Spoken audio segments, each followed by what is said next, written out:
mas há uma pergunta muito recorrente no chat com relação ao fato de que o pessoal faz o seguinte encadeamento, general: se os Estados Unidos não têm interesse imediato em entrar nesse conflito, se eventualmente não haverá uma mudança de perspectiva sobre o resultado final. Só para concluir, e qual seria, neste caso, supondo que a Ucrânia venha a sucumbir à pressão militar da Rússia, o futuro da OTAN? O senhor acha que a OTAN permaneceria rígida com a França, com a Alemanha, permaneceria unida, mesmo que a Ucrânia sucumbisse e fizesse um tratado de paz, inclusive eventualmente cedendo territórios à Rússia?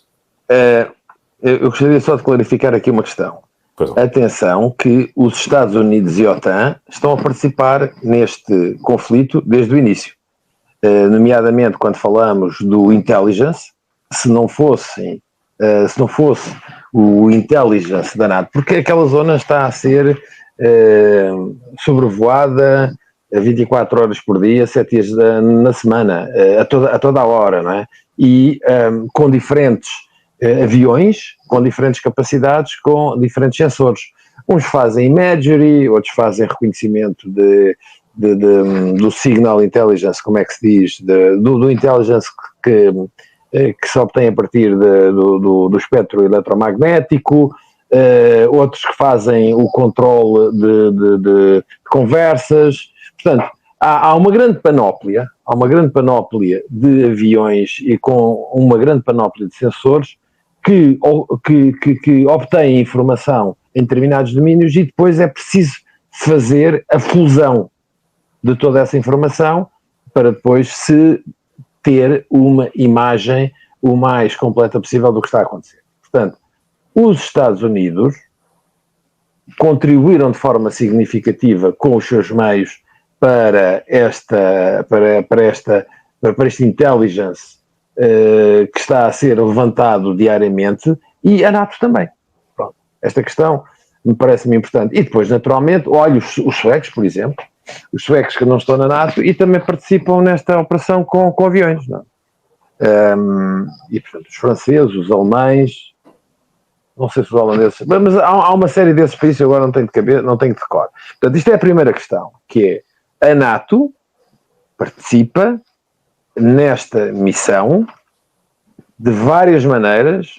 Uma delas é através de intelligence e do Air Ground Surveillance e etc. Ok? Bom, e com os AWACS e com isso tudo. Agora, há de facto uma diferença qualitativa quando se fala em boots on the ground. Os países da NATO participam com equipamento, por acaso até têm dado equipamento menos capaz. Isto é uma coisa extremamente interessante, porque no fundo os países da NATO, isto é uma coisa fantástica, porque os países da NATO estão muito empenhados nisto, mas depois dão-lhe os equipamentos que já tinham em depósito. Não é? Em muitos casos isso tem acontecido. E portanto isso depois também tem consequências. Eu estou a falar consigo e estão-me a vir à cabeça uma série de temas que poderíamos continuar a explorar. Pronto, feita esta salvaguarda, o que está aqui em causa é se um dia, sob a bandeira da NATO, entrar uma companhia ou um batalhão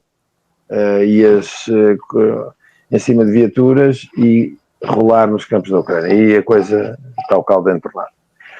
Futuro da OTAN. Bom, o futuro da OTAN, eu penso que a OTAN, com esta guerra na Ucrânia, ganhou um novo fôlego. Porquê? Porque ganhou de uma forma mais evidente e mais declarada um inimigo, porque se a OTAN não tiver um inimigo, não tem razão de ser. Se voltarmos atrás, se voltarmos aos tempos da Guerra Fria em que tinha a União Soviética, a lógica era o artigo 5º. E isso é que dava vigor e vida à OTAN. Com o fim da Guerra Fria, a OTAN acabou por lutar pela sua sobrevivência, porque deixou de haver inimigo. E então arranjou uns artifícios, nomeadamente as operações Altovéria, as operações de peacekeeping, chamadas de crisis management, e dedicou-se também à questão das parcerias. As parcerias era, no fundo, alargar a sua ação pelos países da Europa de Leste, mas também do Cáucaso, da Ásia Central e por esse mundo fora. Portanto, alargando-se, mas na verdade não tinha quer dizer, questionava-se muito a sua razão de ser. Tanto que, antes da guerra da Ucrânia, há uma altura em que o Trump vem dizer que a NATO está obsoleta. Eu acho que o Trump, de uma forma geral, foi incompreendido. E o Trump, o que queria dizer, deliberadamente, não se quis perceber. O que é que ele dizia? Que a NATO estava obsoleta. Estava obsoleta porque, na altura, o inimigo não tinha verdadeiramente o inimigo, embora estas coisas já tenham ocorrido depois de 2014, mas ele, na altura, ainda tinha esta posição. Porque o que é que ele queria? Ele tinha ideia. Temos que perceber o pensamento do Trump. O Trump, a grande opção dele é a China. É a China, e ele sempre percebeu que para se preocupar com a China tinha que neutralizar a Rússia. Ele tinha presente o que é que tinha acontecido aos Estados Unidos quando se envolveram em duas crises estratégicas. Estamos a falar do Afeganistão em 2001 e depois em 2013 o Iraque, e os resultados que aquilo deu. Portanto, ele percebeu que os Estados Unidos não tinham essa capacidade, embora hajam os académicos que escrevem os papers porreiros e dizem que, quer dizer, indivíduos que nunca estiveram envolvidos nas coisas, mas explicam como elas são feitas. E essa teoria prevaleceu em alguns círculos. Mas o Trump disse, não, nós temos que focar-nos, temos que concentrar na China. E, portanto, nunca foi sua preocupação desafiar a Rússia. É evidente que isto tem mais molho, mas assim de uma forma simplista. Porquê é que ele dizia que a OTAN estava obsoleta? Porque a OTAN não estava vocacionada para aquilo que era útil à política dele, à política externa dele, à política externa norte-americana que ele queria impor. E qual era? Era a China. Aí a França e a Alemanha não queriam bater de frente com a China, a Itália não queria bater de frente com a China. Pô, mas é curioso isto. E agora repara o cinismo da coisa. Quando nós temos recentemente o novo conceito estratégico da NATO, porque repara, eu ia lhe dizer desde 97. Não, talvez há um artigo na Foreign Affairs importantíssimo que ajuda a explicar isto, que o título é Global NATO, do indivíduo que se chama Ivo Daalder, e que é um indivíduo que depois vem a ser representante permanente dos Estados Unidos na OTAN. E este tipo, de certa forma, procurou encabeçar ou influenciar uma corrente de pensamento na NATO para transformar a NATO global. Não vamos discutir as consequências que isso tem, nomeadamente em termos do multilateralismo que nos é proporcionado pelas Nações Unidas, e, portanto, uma organização global não será fácil de adivinhar quais seriam as consequências. Bom, este projeto é um projeto que existe, mas que tem sido sistematicamente derrotado na NATO. Com a guerra na Ucrânia, os Estados Unidos sentiram-se mais à vontade para vir colocar na agenda da NATO a China. É evidente que não é uma ameaça como é a Rússia, mas passou também a fazer parte das preocupações da NATO.